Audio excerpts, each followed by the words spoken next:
안녕하세요. 결혼한 지 올해로 22년 차 딸 하나를 키우고 있는 50대 여성입니다. 이 나이에 어디 가서 제 얘기를 하기도 마땅치 않고 그렇다고 아무 일도 없었던 것 마냥 지나가자니 우라통이 치밀어서 익명의 힘을 빌려서라도 하소연 좀 하려고 찾아왔습니다. 제가 원래 제 얘기를 하는 편이 아니다 보니 말하다 보면 좀 두서가 없을 수도 있는데 그래도 양해해 주시면 감사하겠어요. 남편하고는 저는 원래 같은 회사를 다녔어요. 다만 남편은 저보다 입사도 먼저 했고 팀도 다르다 보니 처음엔 서로 얼굴만 알았지 딱히 가까워질 계기가 없었네요. 하지만 몇 년 후 남편이 저희 팀으로 오면서 어쩌다 보니 제가 남편을 서포트하는 일이 많아졌고 그렇게 친해졌어요. 다만 남편은 워낙 이전 팀에서도 그렇고 인물도 좋고 매너도 좋아서 인기가 많았거든요. 그에 반해 저는 눈에 띄는 사람이 아니기도 했고 원래 제가 이성 쪽은 좀 둔한 편이기도 해서 남편에겐 별 관심이 없었는데 하지만 어째서인지 하루는 남편이 저에게 정식으로 교제를 해보고 싶다며 연락을 해왔고 막상 그런 고백을 받으니 그 기분이 묘하면서도 싫지는 않더라고요. 그래서 한번 만나보자 한 게 이렇게 부부의 영까지 맺게 될 줄은 몰랐죠. 그때는 딩크라는 말도 잘 몰랐는데 어쨌든 남편이나 저나 아이 생각이 없었어요. 그래서 결혼하고 한 3, 4년 동안은 계속 신혼부부처럼 알콩달콩 서로만 바라보고 살았죠. 덕분에 양가 부모님들은 마음고생을 많이 하셨어요. 시댁에서는 혹시 저한테 문제가 있는 건 아니냐 의심도 하시고 그리고 그 무렵엔 솔직히 저도 아이 생각이 없으면서도 딱히 피임을 하는 건 아닌데 왜 안 생길까 하는 걱정이 들긴 하대요. 그래서 남편하고 병원이라도 가봐야 하나 어째야 하나 하루가 다르게 고민이 깊어져만 갔는데 그해 제가 임신을 했어요. 처음 제 임신 소식을 알렸을 때 양가에서 얼마나 좋아하셨는지 모릅니다. 다만 양가의 반응이 조금 다르긴 했어요. 친정부모님은 손녀 손자 상관없으니 제 몸 하나 잘 챙기라 하셨던 반면 시부모님은 무조건 아들을 낳아야 한다고 몇 번이나 강조를 하셨습니다. 사실 시부모님이 워낙 옛날 사고방식이 강하신 분들이라 특히나 손자를 원하실 거란 건 어느 정도 예상은 하고 있었어요. 하지만 그렇게 임신 소식을 알리는 며느리 면전에다 대고 아들을 낳아야 한다고 대놓고 말씀을 하실 줄은 몰랐죠. 그래서 무척이나 당황스러웠던 기억이 지금도 생생하네요. 그리고 임신 7개월 차에 다니던 산부인과에서 저는 제 뱃속에 아이가 딸이라는 소식을 듣게 되었습니다. 그 소식을 들었을 땐 솔직히 아무 생각이 없었어요. 뭐라고 설명을 해야 적절할까요? 아마 아들이란 소식을 들었다고 해도 똑같았을 거예요. 그저 뱃속에 아이가 건강히 자라고 있다는 사실에 기뻤으니까요.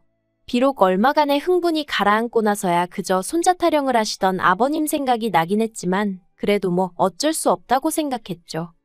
그런데 손녀라는 소식을 전해 들은 아버님의 반응은 상상 이상으로 차가웠습니다. 남편이 손녀를 보게 되실 거라며 아버님께 소식을 전하곤 형님 애들처럼 우리 딸 이름도 직접 지어주실 거냐 물었더니 무슨 기집애 이름을 지어달란 소리를 하냐며 화를 내셨거든요. 그때 정말 서운했어요. 그리고 아이 출산 후에도 아버님은 병원에 와보지도 않으셨죠. 어느 정도 몸조리가 끝나고 나서야 제가 딸 데리고 시댁에 인사를 드리러 갔는데 그때도 아버님 반응은 본체만 채셨고요. 뿐만 아니라 대화를 나누다 미역국 얘기가 나오니 어머님께선 기집애 낳고도 미역국을 먹느냐며 세상 좋아졌단 소리를 하셨는데 참으로 어이가 없더라고요.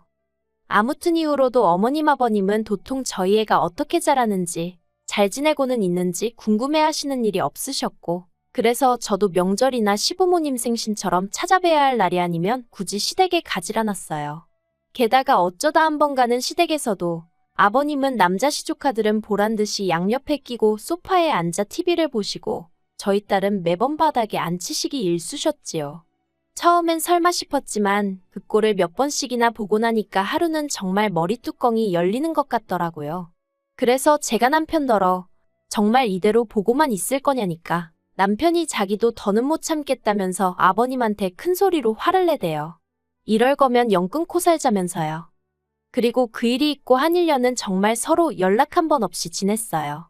중간에서 아주버님은 그래도 저희가 아랫사람이니 이 정도 했으면 되지 않냐 하시며 숙이고 들어가라 하셨지만 아주버님은 아들만 둘이었고 그 아들 둘이 시부모님으로부터 온갖 사랑은 다 받고 있었으니 저희 기분을 이해할 리가 없었죠. 아무튼 남편도 형은 상관하지 말라며 버텼고 결국 어머님이 먼저 연락을 해오셨어요. 부모 자식 간에 언제까지 이러고 살 순 없지 않냐 하시며 저희더러 이해를 좀 해달라, 당신들도 노력하겠다 이렇게요. 솔직히 저희가 바라던 사과도 아니었고 두 분 다 끝끝내 미안하단 말씀은 없으셨으니 반쪽짜리도 못 되는 사과였지만 그래도 일단은 알겠다 하고 다시 조금씩 왕래를 시작했네요. 하지만 저희 딸이 7살 되던 해였습니다. 저희 부부는 경제교육이 중요하다 생각하여 딸아이가 어렸을 때부터 돈을 받으면 일단은 저금통에 넣게끔 교육을 시켜왔어요. 특히 명절처럼 아이 입장에서 큰돈이 오갈 때는 엄마가 맡아줄게, 나중에 줄게 이런 말보다는 본인이 직접 저금통에 넣게끔 가르쳤었죠. 그런데 그해 추석이 지나고 아이 저금통을 봤는데 저금통이 텅 비었더라고요. 기억에는 아주버님이랑 시이모님한테랑 얼마씩 받았던 것 같은데 말이에요. 그래서 애한테 용돈 받은 거 어디다 뒀냐고 물으니 그 돈을 전부 다 아주버님네 애들, 그러니까 시조카들한테 줬다는 겁니다. 저는 처음에 아이가 제 말 뜻을 제대로 이해를 못한 줄 알았어요. 그래서 다시 지난번에 할머니 할아버지 집에 가서 받은 용돈, 그 돈 어디다 뒀어? 하고 물으니 애가 답답하다는 듯 저희 어머님이 시조카들한테 주라고 했다는 거예요. 제가 황당하기도 하고 어이가 없어서 할머니가 그걸 왜 다 오빠한테 주라고 그랬냐니까 할머니가 앞으로도 저희 딸이 받는 건 다 오빠한테 줘야 하는 거라고 하셨다나요. 그 말을 듣곤 어찌나 속이 상하던지. 그래서 제가 딸에게 그건 할머니가 잘못 이야기하신 거라고, 그럴 필요 없다고 했어요. 그리곤 바로 남편에게 전화해서 딸애와 나눈 이야기를 전했죠. 그러자 남편도 저만큼이나 화가 난 것 같더니 자기가 퇴근하는 대로 시댁에 가서 아주 단판을 짓고 오겠다대요. 그리고 제가 그 현장에 있지 않았으니 정확히 어떤 대화가 오갔는지는 모르겠습니다만 확실한 건 남편하고 시부모님 두 분하고 정말 한판 크게 싸운 듯하대요.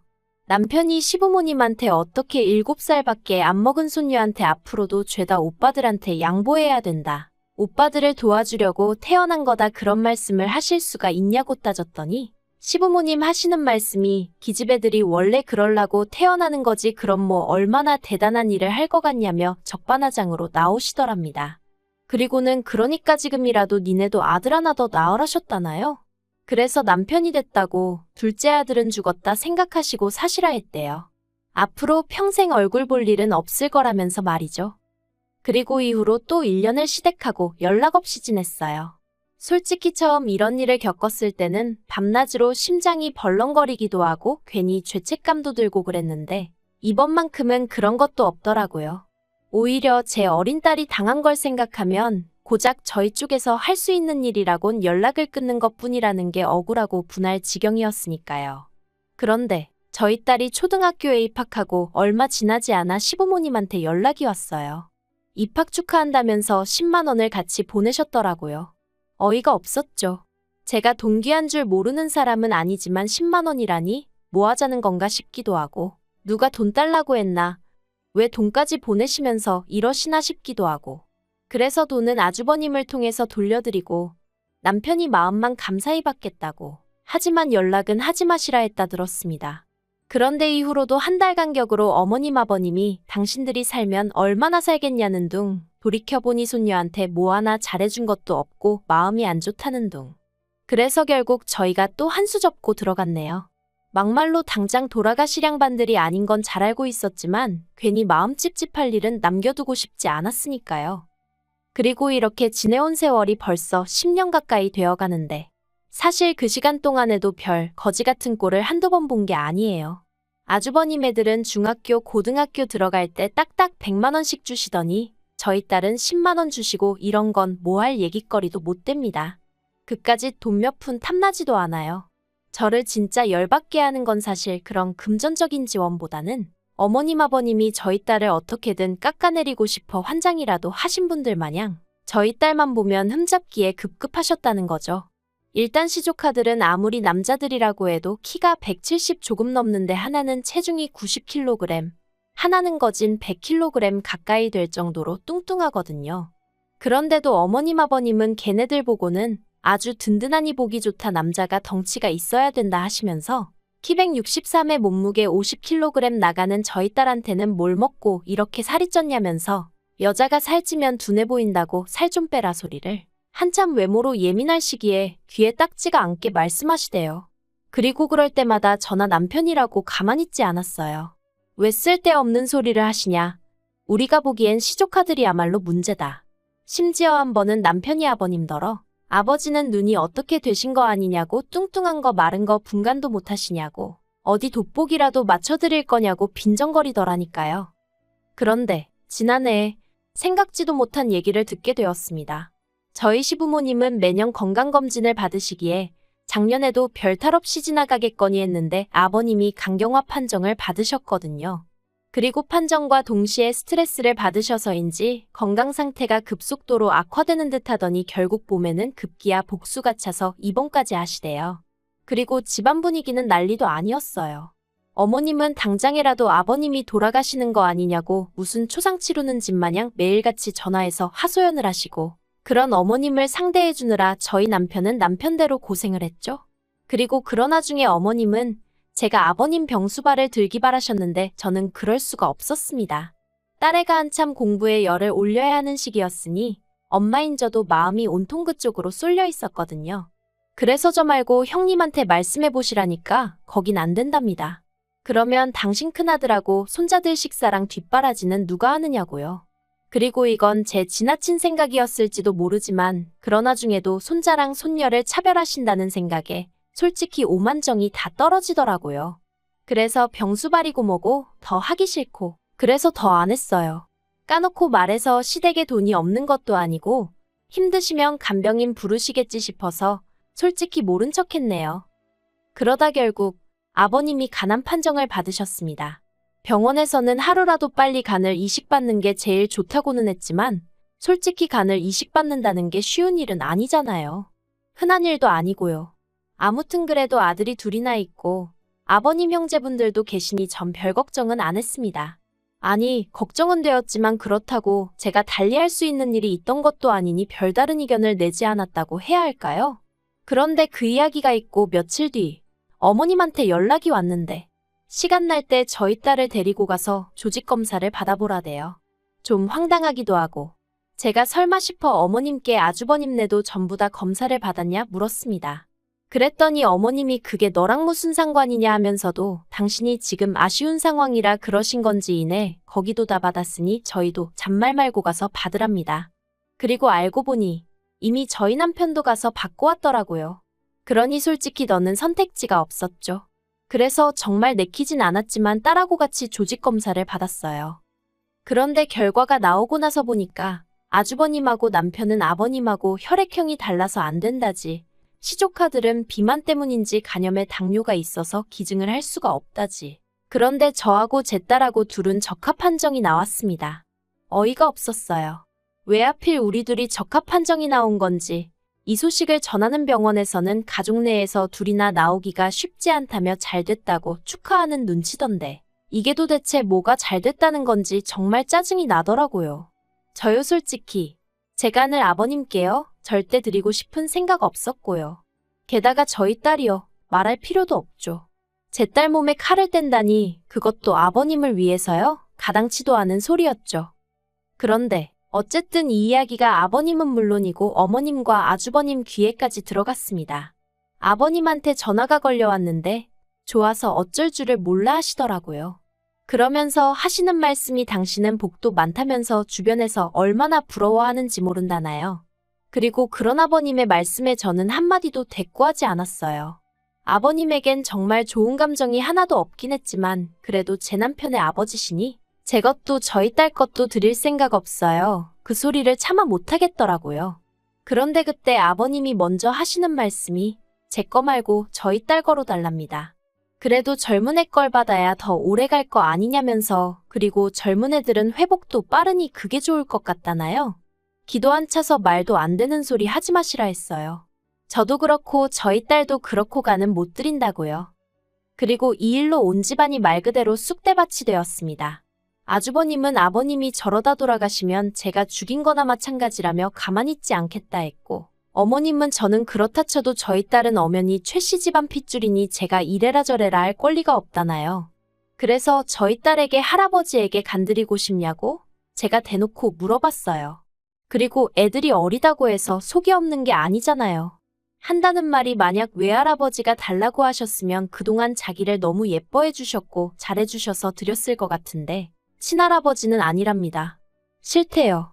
맨날 오빠들하고 자기 비교하고 무시하고 칭찬은 한 번도 안 해주고 못생겼다 멍청하다 나쁜 말만 하셨는데 자기가 왜 자기 간을 들여야 되냐며 싫다고 딱 잘라 말하던걸요.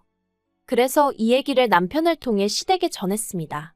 기증자를 더 알아보시든 어쩌시든 서두르시라고 저희한테 기대하지 마시라는 말과 함께요.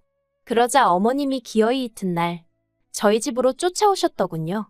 남편하고 저는 한 번은 겪었어야 하는 일이라 생각했기에 오히려 덤덤했어요. 그리고 다행히 그날 저희 딸을 제가 친정에 보냈었거든요. 남편하고 기증 문제로 얘기를 하다 보면 큰 소리가 날지도 모르겠다 싶었는데 딸이 듣게 하긴 싫었으니까요. 어머님께서는 저더러 벌써 당신 손녀를 빼돌렸다며 경찰에 신고를 하겠다 하셨지만 남편이 부모가 괜찮다는데 할머니가 무슨 자격으로 신고를 하냐며 어디 마음대로 하시라고 딱 자르더니 기증 문제면 더 할 얘기 없다고 어머님 말문을 막아버렸습니다. 그러자 어머님이 남편더러 네 아버지가 너한테 어떻게 했는데 너가 이러냐면서 자리에 앉아 엉엉 우시더라고요. 그러니까 남편도 어머니 아버지껜 죄송하지만 지금 내 가정은 이 사람하고 우리 딸인데 어쩌겠냐. 두 사람이 싫다는데 내가 강요할 수는 없다. 그러니까 어머니 아버지도 내 와이프고 딸이고 귀한 줄 알고 잘 좀 해주시지 그랬냐 하는데 제 마음이 다 착잡하더라니까요. 그래서 결국 저나 저희 딸이나 기증은 안 하기로 했고 시댁하고도 완전히 연을 끊기로 했어요. 남편은 저더러 신경 쓸 거 없다 하고 실제로 집에서도 속은 어떤지 몰라도 속상하다거나 서운한 티를 내지 않네요. 모르겠습니다. 이러다 아버님이 정말 돌아가시기라도 하면 제가 후회하진 않을지. 하지만 그래도 계속 똑같은 소리지만 저도 싫고 저희 딸은 더더욱 안 된다는 생각이에요.